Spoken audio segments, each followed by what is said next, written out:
చదవబడిన వాక్య భాగము మేము ధ్యానము చేయబోచుండగా మీ పరిశుద్ధాత్మ శక్తి సహాయములు మీరు మాకు తోడుగా దయచేయమని, వినుచున్న ప్రతి హృదయాన్ని మీరే తాకమని యేసుక్రీస్తు నామమున ప్రార్థించి వేడుకుంటున్నాను తండ్రి, ఆమేన్.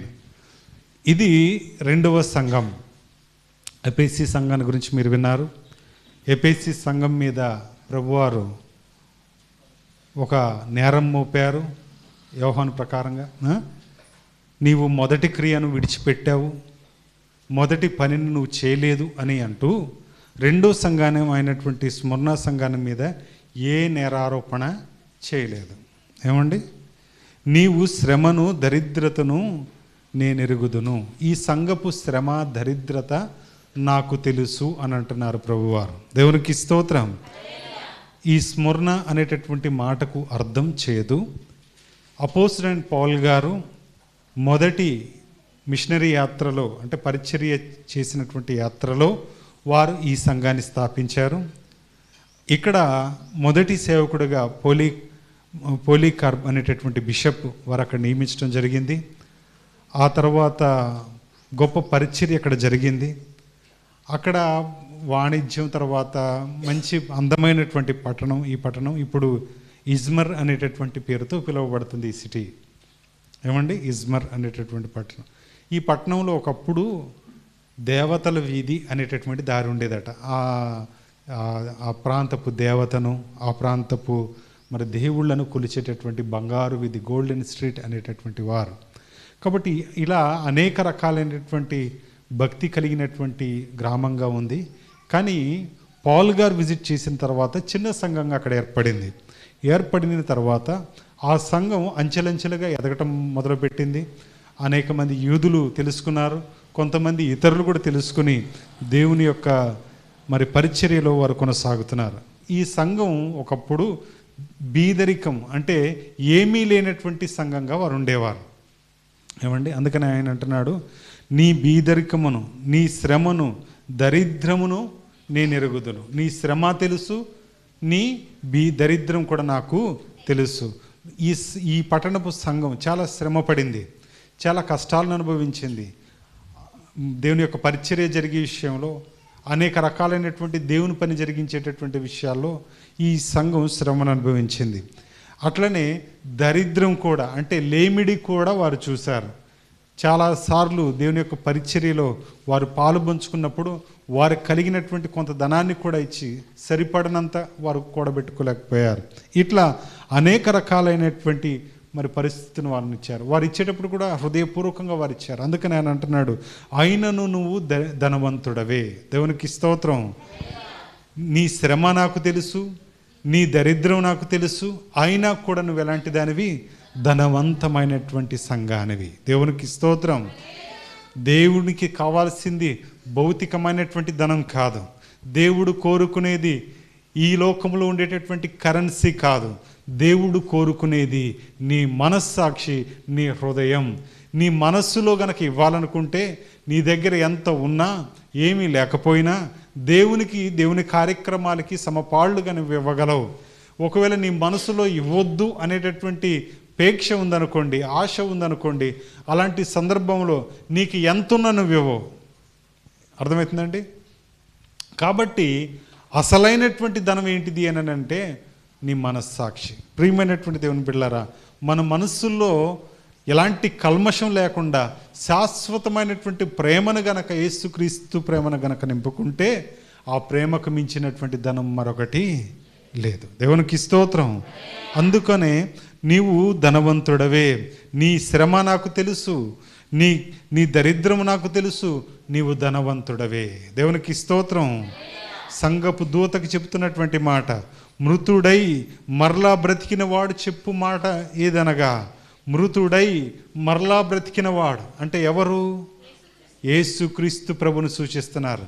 చనిపోయి తిరిగి లేచి ఆయన మనందరి కొరకు పరలోకంలో స్థలం సిద్ధం చేసేటటువంటి ఆయన చెప్పే మాట, నీ శ్రమ నాకు తెలుసు, నీ దరిద్రం నాకు తెలుసు, అయినా కూడా వీటన్నిటినీ జయించగల ధనం నీ దగ్గర ఉంది. దేవునికి స్తోత్రం. ప్రియ సంగమా, ఈ మాటలు వింటున్నటువంటి మనం ఎలాంటి గుణాన్ని కలిగి ఉన్నాం? ఎలాంటి హృదయాన్ని కలిగి ఉన్నాం? దరిద్రతలో దేవుని జ్ఞాపకం చేసుకుంటున్నామా? సంపన్న స్థితిలో దేవుని జ్ఞాపకం చేసుకుంటున్నామా? శ్రమల్లో దేవుని జ్ఞాపకం చేసుకుంటున్నామా? మనకు శ్రమలున్నాయి కదా అని చెప్పి దేవుడు నిన్ను విడిచిపెట్టేవాడు కాదు. నీకు ఈరోజు దరిద్రతలో ఉన్నావు కదా అని చెప్పి దేవుడు నీకు దూరంగా ఉండేవాడు కాదు. ఈరోజు నువ్వు ధనవంతమైనటువంటి స్థితిలో ఉన్నావు కాబట్టి దేవుడు నీకు దగ్గర ఉండేవాడు కాదు. ఆయన ఇహలోకంలో ఏ మాలిన్యమును కూడా ఆయన ఆధారం చేసుకొని నీ దగ్గరికి రావట్లేదు. కేవలం నీ మనస్సాక్షిని, నీ హృదయాన్ని చూచే ఆయన నీతో సహవాసం చేసేటటువంటి గొప్ప దేవుడు. ఈరోజు మన పరిస్థితి కూడా అట్లుందా దేవుని పట్ల? మన ఆత్మీయ స్థితి కూడా అట్లుందా? కొన్నిసార్లు డబ్బులు ఉంటే రాం దేవుని దగ్గరికి, కొన్నిసార్లు దరిద్రంలో ఉంటే రాం దేవునికి ఇవ్వలేకపోతున్నామని, కొన్నిసార్లు శ్రమలు ఉంటే రాం, అయ్యో నేను శ్రమల్లో ఉన్నాను కాబట్టి ఈ పరిస్థితులన్నీ క్లియర్ అయిన తర్వాత దేవుని దగ్గరికి వెళ్తామనుకుంటూ ఉంటాం. ప్రియమైనటువంటి దేవుని బిడ్డలారా, వాక్యం ఉంటుంది, నువ్వు ఏ స్థితిలో ఉన్నానో, ఎలాంటి పరిస్థితిలో ఉన్నానో దేవుణ్ణి గనక నువ్వు విడిచిపెట్టే ప్రసక్తే ఉండకూడదు. దేవునికి స్తోత్రం, దేవునికి స్తోత్రం. ప్రియమైనటువంటి దేవుని బిడ్డలారా అని ఆయన చెప్తూ ఆయన అంటాడు కదా, తాము యూదులమని చెప్పుకొనుచు యూదులు కాక సాతాను సమాజపు వారి వలన నీకు కలుగు దూషణ నేనెరుగుదును. యూదులమని చెప్పుకొనుచు చాలామంది యూదుల పద్ధతులను కానీ, యూదులు ఆరాధించేటటువంటి మరి భక్తి జీవితాన్ని కానీ ఆ పట్టణంలో వారు కలిగి లేరు. దేవునికి స్తోత్రం. యేసుక్రీస్తు మొదటిసారి ఈ లోకంలో ఆయన సంఘం స్థాపింపబడిన తర్వాత అనేక మంది యూదులు రక్షణ పొందారు, అనేక పట్టణాలకు వాళ్ళు విస్తరించారు. అలాంటి సందర్భంలో స్మరణ పట్ల ఉండేటటువంటి యూదులు కూడా వారి యూదులై ఉండి యూదులు కానటువంటి వారి వలన వారి జీవనాన్ని కొనసాగించారు. అంటే యూదులు ఏ పద్ధతిలో ఉంటారో వారు చేయలేదు, యూదులు ఎవరిని ఆరాధిస్తారో దాన్ని ఆచరించలేదు, యూదులు ఏ పద్ధతులు కలిగి ఉంటారో వారు చేయలేదు. సాతాను స్వభావం కలిగినటువంటి వారై సాతాను సమాజపు వారి వలన దూషణను ఎదుర్కొన్నారు. ఆదిమ సంఘం నమ్మింది యూదులే, దూషించేది కూడా యూదులే అయి ఉన్నారు ఆ రోజుల్లో. ఈరోజు మన పరిస్థితులు కూడా అట్లనే ఉన్నాయి కదా. నమ్ముకున్నోడే చర్చికి రాడు, మనమే చర్చికి రాం, పైగా వెళ్ళే వాళ్ళని మనమే అడ్డగిస్తూ ఉంటాం వెళ్ళొద్దు అని చెప్పి. ఎంత దుర్మార్గం అండి ఇది. ఏమండి, అన్యుడెవరు ఆపట్లే, నమ్మనోడెవరు నిన్ను ఆగిపోమంటలే, నమ్మిన నీవే దేవుని మందిరానికి రాలేకపోతున్నావు. ఏమండి, నమ్మిన మనమే సాతాను స్వభావం కలిగినటువంటి వారై ఆ సమాజంలో మనం ఉంటూ దేవుని దూషిస్తూ దైవ దూషణకు మనం పాల్పడుతున్నాం. ప్రియ దేవుని బిడ్డలారా, ఎంత దుర్మార్గం ఆలోచన చేయండి ఒకసారి. ఏమండి, ఆయన చేసిన మేళ్లను, ఆయన చేసిన ఉపకారములను, ఆయన చేసినటువంటి త్యాగమును మరిచి ఈరోజు దూషణ చేసేటటువంటి స్థితిలో మనం ఉంటున్నాం. 103వ సంకీర్తన, నా ప్రాణమా యెహోవాను సన్నిధించుము, నా అంతరంగమునున్న సమస్తమా ఆయన నామమును సన్నతించుము, నా ప్రాణమా యెహోవాను సన్నతించుము. ఆయన చేసిన ఉపకారములలో చెప్పాలా, ఏం చేయొద్దు, దేన్ని కూడా మర్చిపోకూడదు. కానీ మన ప్రాణం ఏం చేస్తుంది ఈరోజు? మర్చిపోతుంది. కృతజ్ఞత లేదు మన ప్రాణానికి, మన మనస్సుకి, మన హృదయానికి. ఎవరైనా సహాయం చేస్తే ఏమండి, తిరిగి వారికి కృతజ్ఞత భావం కలిగి లేరు. ఎవరో మొన్న ఒక మాట చెప్తున్నారు మా బంధువుల్లో, నేను వాళ్ళ ఫంక్షన్కి ఆదుకున్నాను, పెళ్ళిళ్ళకి ఆదుకున్నాను ఆర్థికంగా, కానీ తిరిగి నేను డబ్బులు అడిగితే ఇవ్వకుండా మేము పారిపోతామా అని చెప్తున్నారట. మంచి మాటేనా అది? ఏమండి, వాళ్ళు ఎన్నో ఇబ్బందులు పడి మీకు ఇచ్చారు, మీరేం చేయాలి? వాళ్ళు అడగకూడదు, అడిగే లోపులోనే, అర్థమైందా? వాళ్ళు అడిగే లోపులోనే మీరు కృతజ్ఞత భావం కలిగి ఇచ్చేయాలి. ఇదిగో నా అవసరానికి ఆదుకున్నావు, థ్యాంక్ యూ, ఇదిగో నేను ఇస్తున్నానని చెప్పి ఇచ్చేయాలి. అడిగిన తర్వాత కూడా ఏమండి, వాళ్ళన్నమాట బాగుందా? వింటున్నారా? నీవు ఇవ్వకుండా పారిపోతున్నావు అంటే ఆయనకి ఇది అవసరం ఉంటేనే కదా నిన్ను అడిగాడు. నీ అవసరానికే కదా ఆయన ఇచ్చాడు, నేను బాకీ అడగట్లేదు కదా. ఆయన ధనాన్ని ఆయన అడుగుతున్నాడు కదా. ప్రియ సంగమా, ఇలాంటి మాటలు మనం దేవుని సంఘంలో, సమాజంలో మనం అనకూడదు. దేవునికి స్తోత్రం. కృతజ్ఞత, థ్యాంక్స్ గివింగ్. కొన్ని దేశాల్లో ఈ పండగ చేస్తారు తెలుసా, థ్యాంక్స్ గివింగ్ అనేటటువంటి పండగలు చేస్తారు. పెద్ద పెద్ద సంపన్న దేశాలు ఎవరైనా మేలు చేస్తే ఆ మేలును తిరిగి వారికి చేసేయాలి. అందుకని కృతజ్ఞత, థ్యాంక్స్ గివింగ్ ఫెస్టివల్స్. ఈరోజు ప్రియ సంగమ, సమాజంలో దీన్ని మీరు చేయాల్సినటువంటి వారై ఉన్నారు. ఏమండి, అప్పు ఇవ్వటం వల్ల ఒక శత్రువును సంపాదించుకుంటున్నాం అని అంటున్నారు.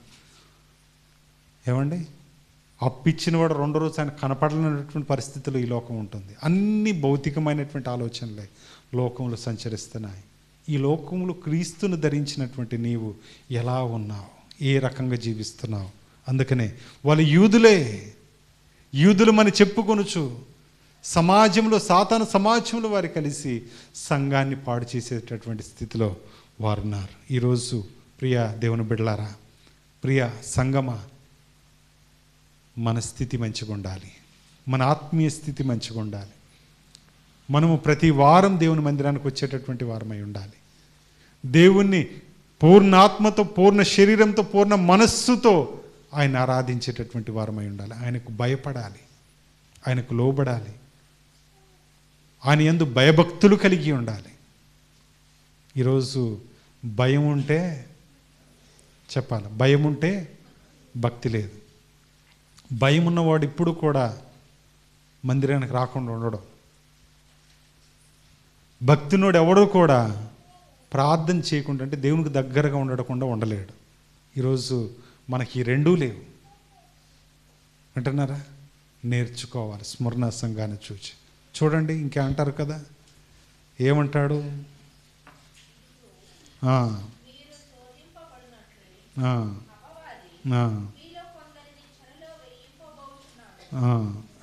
అక్కడ కదా, నీవు పొందబో శ్రమలకు భయపడకుము. ఇంకోటి ఏమంటున్నారు? స్మరణ సంగమా, మీ మీదకు శ్రమ రాబోతుంది, మీ మీదకు హింస రాబోతుంది. ఈ హింసను బట్టి మీరు భయపడొద్దు. దేవునికి స్తోత్రం. ఏమండి, నీ దరిద్రము తెలుసు, నీ శ్రమ తెలుసు, అయినా కూడా నీవు ధనవంతుడవే. నిన్ను అనేక యూదులు సాతాను సమాజం వారు దూషిస్తారు, ఆయన వాటిని పట్టించుకోవద్దు. అయినా కూడా నీకు శ్రమ రాబోతుంది, నీ మీద గొప్ప శ్రమ రాబోతుంది. ఏమండి,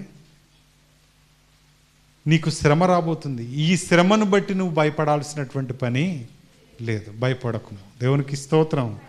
ఎంత ధైర్యపరుస్తుంది చూడండి దేవుని యొక్క వాక్యం. ఏమండి, స్మరణ సంఘానికి రాస్తున్నారు, ఇదిగో నీ దరిద్రం తెలుసు, నీ శ్రమ తెలుసు, అయినా కూడా నువ్వు ధనవంతుడవే. ఇదిగో తోటి యూదులు నిన్ను ఇబ్బంది పెట్టినా, దూషించిన, హేళన చేసిన నువ్వు నిలబడుతున్నావు కదా, నీ మీదకి శ్రమ రాబోతుంది. ఈ శ్రమను బట్టి నువ్వు భయపడాల్సినటువంటి పని లేదు. దేవునికి స్తోత్రం. ఈరోజు మనందరికీ శ్రమలు ఉన్నాయి. మనమందరము కూడా శ్రమల చేత మగ్గిపోతున్నాం. భౌతికమైనటువంటివి, ఆత్మీయమైనవి కావు. ఆత్మీయ శ్రమ ఇంకా మనకి మీదకి రాలేదు. ఒకవేళ వస్తే ఎంతమంది ఉంటామో ఊడతామో మనకి తెలియదు. అవునా కాదా? చిన్న చిన్న శ్రమలకు మనం ఏమైపోతున్నాం చెప్పరే? చిన్న చిన్న శ్రమలకే పడిపోతున్నాం. ఎందుకు రాలేదురా చర్చికి అంటే బాగా జలుబు చేసింది.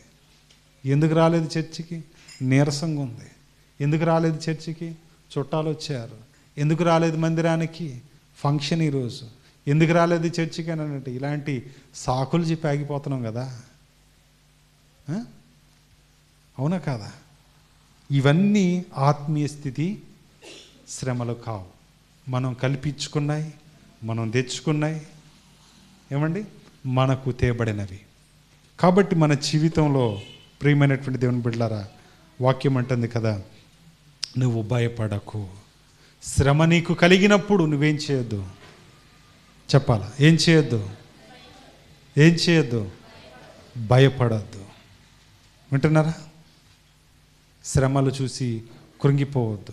శ్రమల్లో ఉన్నాం కదా, ఎవరు నాకు తోడుగా లేరని చెప్పి మీరు ఒంటరి అయి ఫీల్ అయ్యకండి. ఈరోజు చాలామంది డిప్రెషన్కి ఇదే కారణం. ఏమండి నాన్న, మీరు మంచిగా కూర్చోండి. వింటున్నారా? చాలామంది మానసిక ఒత్తిడి, సూసైడ్ నోట్లు, ఆర్థిక ఇబ్బందులు, లేనిపోయిన ఆన్లైన్ గేమింగ్లు, వీటన్నిటినీ మరి ఇచ్చేసి వాళ్ళు ఏం చేస్తున్నారు అని అంటే డిప్రెషన్లో ఉండి శ్రమలకు లోనైపోయి ఇక నాకు చావే శరణ్యం అని చెప్పి ఆత్మహత్యలు చేసుకుంటున్నటువంటి వారు అనేక మంది ఉన్నారు. ప్రియా దేవుని బిడ్డలారా, ఈరోజు వారందరికీ మాదిరికరమైనటువంటి జీవితం, శ్రమల నుండి, శోధన నుండి, డిప్రెషన్ నుంచి, బాధల నుంచి మనం బయటకు తీసుకొచ్చేటటువంటి వారంగా మనం ఉండాలి, పని చేయాలి. దేవునికి స్తోత్రం, దేవునికి స్తోత్రం. అందుకనే ప్రియ స్మరణ సంగమా, నీ మీదకి శ్రమ రాబోతుంది.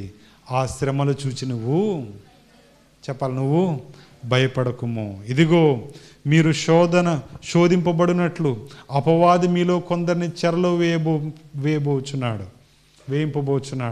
మిమ్మల్ని శోధించినట్లు అపవాది మీలో కొందరిని ఏం చేస్తున్నాడంటే, ఆ శ్రమలు ఎలాంటివి అని అంటే చెరసాల, సంకెళ్ళు, బంధకాలు. ఏమండి? బంధకాలు.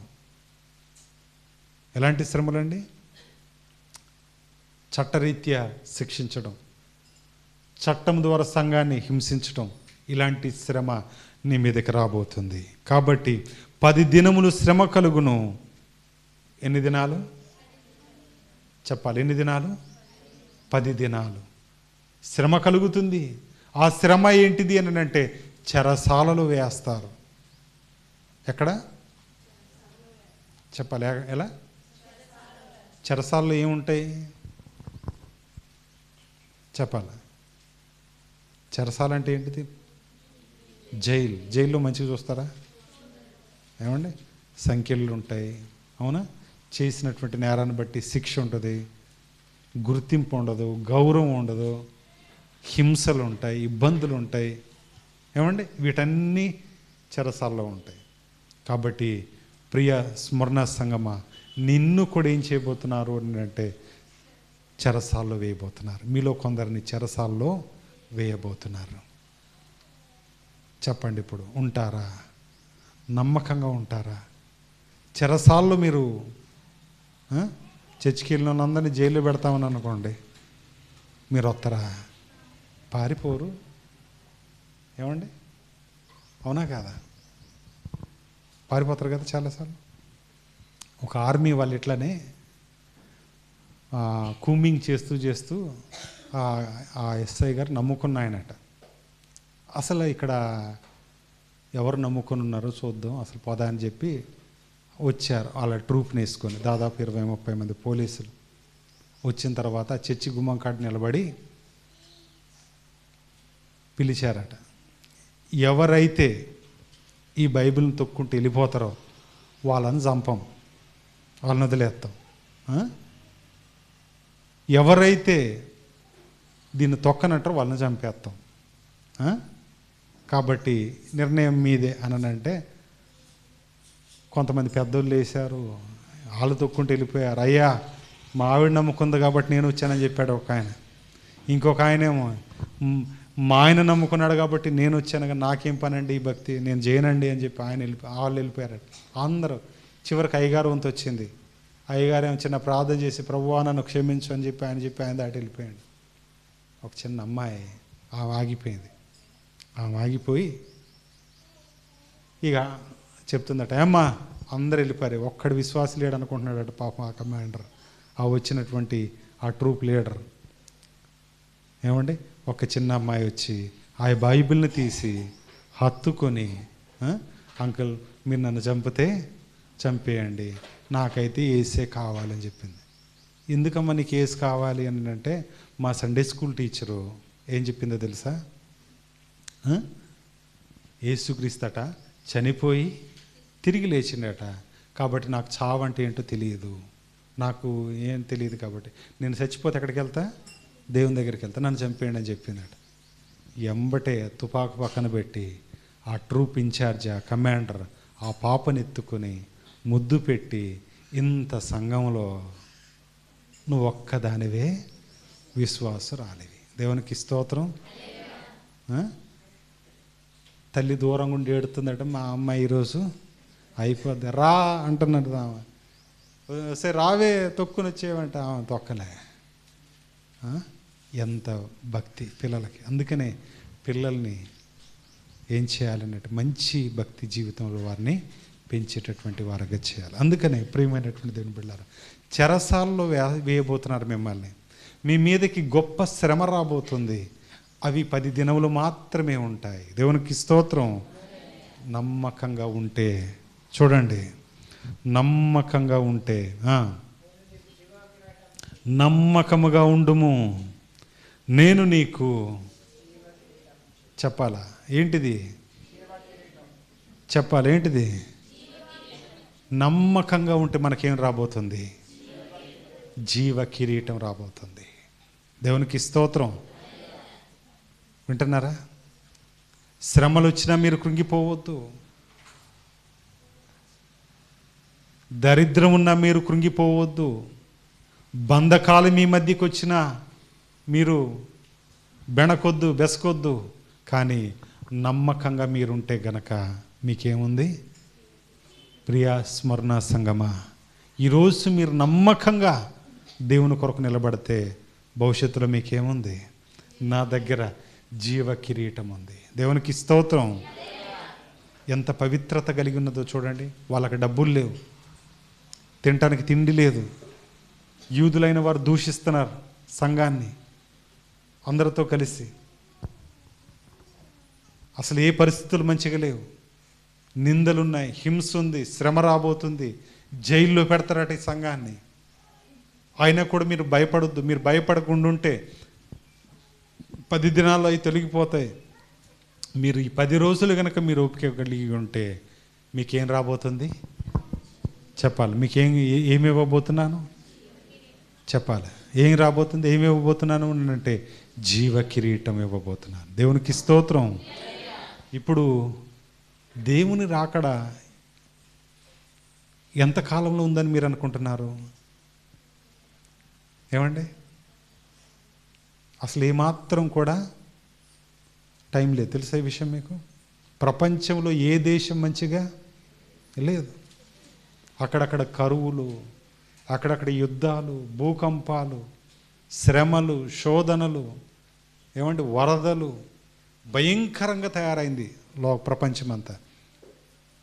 వింటున్నారా? ఇరాన్లో ఘోరమైనటువంటి సంఘటనలు జరుగుతున్నాయి, తిరుగుబాటు జరుగుతుంది. ప్రపంచమంతా కూడా యుద్ధాలు, భూకంపాల చేత నింపబడి అశాంతితో నింపబడినటువంటి లోకంలో మనం ఉంటున్నాం. ఇవన్నీ ఆయన రాకడకు సూచన అని బైబిల్ గ్రంథంలో తెలియచేస్తుంది. దేవునికి స్తోత్రం. ఇవన్నీ ఏంటి ఏటండి? ఆయన రాకడకు సూచన. అనేకుల్లో ప్రేమ చల్లారిపోదు. ఇదిగో వాక్యం విస్తరించడం వలన జ్ఞానం పెరుగుతుంది. ఈరోజు ఎక్కడికి వెళ్ళిన వాక్యం, ఏమండి, బైబిల్ అనుసారంగా చెప్పేవాళ్ళు కొంతమంది అయితే బైబిల్కి వ్యతిరేకంగా చెప్పేవాళ్ళు కూడా ఈరోజు తయారయ్యారు. కాబట్టి ఇలాంటి లోకంలో మనం ఉంటున్నాం. కాబట్టి నీ విశ్వాసం ఎలాంటిది? స్మరణ సంఘం లాగానే ఓపికగా ఉన్నావా? నమ్మకంగా ఉన్నావా? నీవు జీవ కిరీటాన్ని పొందుకుంటావు. దేవునికి స్తోత్రం. దేవునికి స్తోత్రం. ప్రియమైనటువంటి దేవుని బిడ్డలారా, అశాంతితో నింపబడింది లోకం, అశాంతితో ఉంది లోకం. దేవుని వాక్యం గనక నీ హృదయంలో, మీ కుటుంబాల్లో లేకపోతే ఈరోజు విడవబడేటటువంటి కుటుంబంలో, విడవబడేటటువంటి లోకంలో నీవు, నీ కుటుంబం ఉండబోతుంది. దయచేసి జ్ఞాపకం ఉంచుకోండి. ఏమండి, భార్య భర్తల్లో సంతోషంగా లేరు ఈరోజు. తల్లిదండ్రుల మధ్య ప్రేమ లేదు. కొన్ని వార్తలు వింటూ ఉంటే కన్న తల్లులే కన్న బిడ్డల్ని చంపేస్తున్నారు. ఏమండి, వింటున్నారా? కన్న పిల్లలండి, వాళ్ళని చంపేస్తున్నారు. ఈ మధ్య మొగుళ్ళని చంపేటటువంటి వాళ్ళు ఎక్కువైపోయారు. ఆడోళ్ళు చంపేస్తున్నారు అతి దారుణంగా. ఈరోజు వార్త వింటూ ఉంటే ఇంకో బాధ అనిపించింది. ఏమండి, ఒక ప్రియురాలట వెళ్ళి ప్రీడింటికి నిప్పే పెట్టేసింది, మొత్తం కాలిపోయారు వాళ్ళు, మొత్తం హాస్పిటల్లో ట్రీట్మెంట్ తీసుకోండి. ఇంత వైలెన్స్గా తయారైపోయారు లోకం.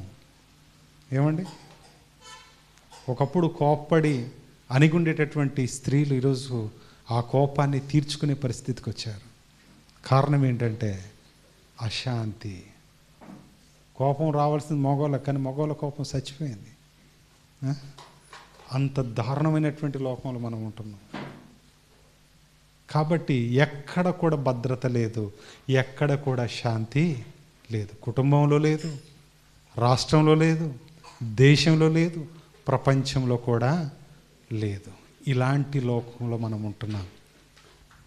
నమ్మకంగా మీరు ప్రేమను కలిగి జీవించారనుకోండి, ఆఖరి వరకు జీవ కిరీటం పొందుకునేది మనమే. దేవునికి స్తోత్రం. ప్రియ దేవుని సంగమా, ఈ మాటలు వింటున్నటువంటి వారు మీరంతా కూడా స్మరణ సంఘం మీద ఏ నేరారోపణ చేయబడలేదు, ఏ తప్పిదము కూడా దాని మీద మోపలేదు.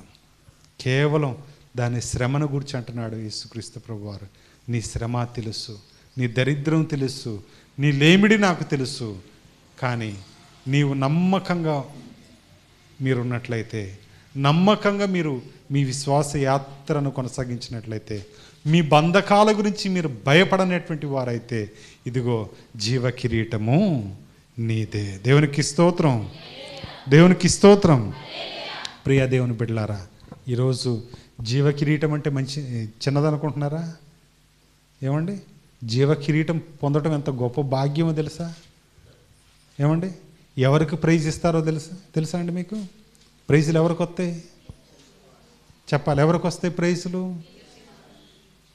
ఎందుకు గెలిచారు వాళ్ళు? ఎట్లా గెలిచారు వాళ్ళు? పోరాడి. చెప్పాలి, ఎట్లా? పోరాడి.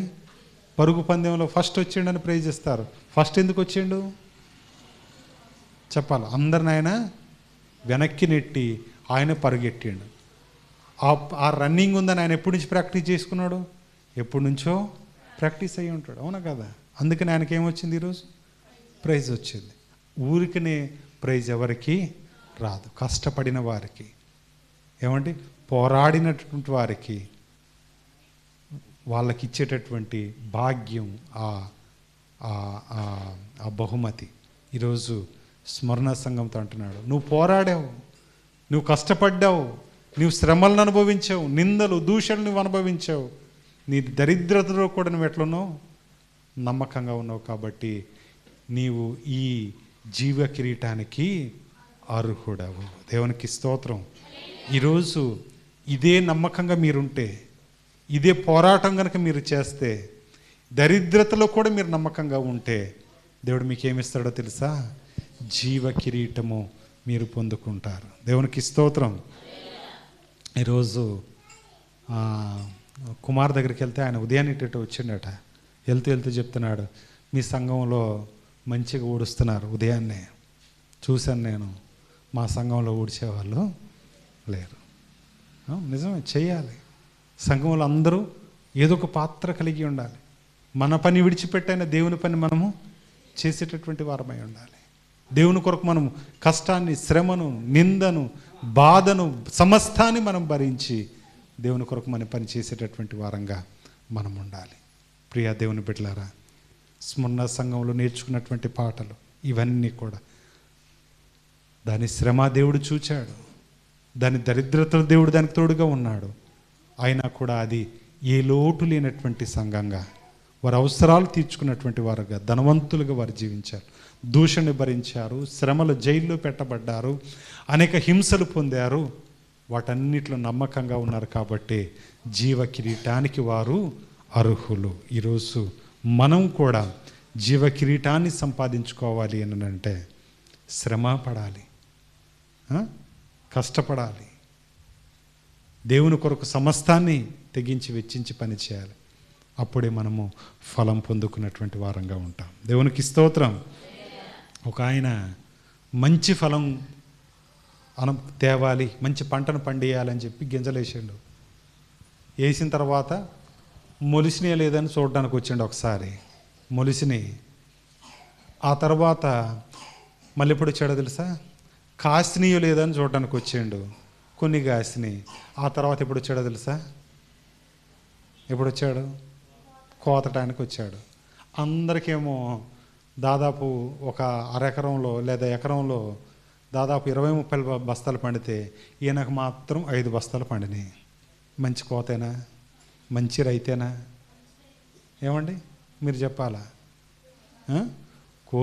నాటాడు, తర్వాత చూచాడు, కాపును చూశాడు, కోసాడు. ఇంకంతే. ఒక ఎరువు లేదు, కలుపు తీయటం లేదు, ఏమీ లేదు. పంట ఎట్లా పండుద్ది? అలాంటి వ్యవసాయం మీరు చేయొద్దు. మీరేం చేయాలంటే మీ పొలంలో మీరు చెప్పాలి, ఏం చేయాలి? కష్టపడాలి. మీ పొలంలో మీరు శ్రమను చేయాలి. దేవునికి స్తోత్రం. ప్రతిరోజు వెళ్ళాలి. ప్రతిరోజు ఏదో ఒక మొక్క మంచిగుందా లేదా, తెగులు ఏమైనా పట్టిందా చూడాలి, సరి చేయాలి, బాగు చేయాలి. మంచి పంటను మీరు పండించుకోవాలి. ఇది కూడా మనము దేవునికి ఒక పంట. మనల్ని మనం సరి చేసుకుంటూ, వాక్యం అనేది మనకు ఎరువు. ఏమండి? దీనిలో మనం బలం పొందుకుంటూ దేవుని కొరకు నమ్మకమైనటువంటి విశ్వాసులుగా కొనసాగుదాం. జీవ కిరీటము పొందుకునేటటువంటి వారిలో మనము కూడా ఉందాం. దేవుడి మాటలు దీవించుగాక. ఆమేన్. దయచేసి తలలు వంచండి. విన్న వాక్యాన్ని బట్టి ఒక్కసారి మీ హృదయాల్లో పరిశీలన చేసుకోండి. దేవా, నేను ఎట్లున్నాను? నా జీవితాన్ని సరిచేయండి. స్తోత్రం. నీ కొరకు ప్రభువా శ్రమపడేవానిగా, నీ కొరకు దరిద్రతను అనుభవించేవానిగా, నీ కొరకు నింద దూషణ పొందుకునేటటువంటి వారిగా, నీ కొరకు ప్రభువా చెరసాల్లో అయినా ప్రభువా సంఖ్యలకైనా నేను భయపడనటువంటి వానిగా ప్రభువా నన్ను తయారు చేయండి. తద్వారా నాకు వచ్చే ప్రతిఫలం ప్రభువా స్మరణ సంఘంతో మీరు చెప్తున్నారు, నేను నీకు జీవ కిరీటము ఇస్తాను. నేను కూడా అట్టి భాగ్యాన్ని సంపాదించుకునే భాగ్యాన్ని ఇచ్చి మీరే కాపాడమని మనమందరం అడుగుదాం. దేవా, దీవించండి. స్మరణ సంఘం ప్రభువా ఏ నింద, ఏ తప్పిదము లేనటువంటి సంఘముగా మాకు కనబడుతుంది. ఎపిఎస్సి సంఘం మొదటి ప్రేమను విడిచిన సంఘం అయితే, స్మరణ సంఘం ప్రభువా దూషణ, శ్రమ, నింద, బంధకాలను ఎదుర్కొన్నటువంటి సంఘంగా మాకు కనబడుతుంది. మా జీవితాల్లో ప్రభువా వీటన్నిటినీ, స్మరణ సంఘాన్ని ఆదర్శంగా చేసుకొని నీ కొరకు కొనసాగే భాగ్యం మాకందరికి ఇచ్చి కాపాడమని విన్న ప్రతి హృదయాన్ని మీరే తాకమని యేసుక్రీస్తు నామమున ప్రార్థించి వేడుకుంటున్నాము తండ్రి.